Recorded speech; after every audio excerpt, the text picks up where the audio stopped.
Change the hue in Capcut Mobile, free tutorial. If this helped, drop a like, share the video, and subscribe for more. Presets and effects for life, click the link down below and enjoy the tutorial. Click and select your highlight or your video clip, selected and highlighted.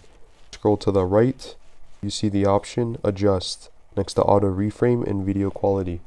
Make sure this is on Adjust, and you want to scroll all the way to the right.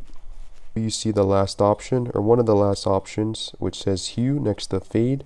In the middle hand screen, if you drag this to the left, the video is currently turning color green. Drag this to the right, it's currently turning color purple. Okay, so I'm going to drag this to the left, click the check mark on the bottom hand screen.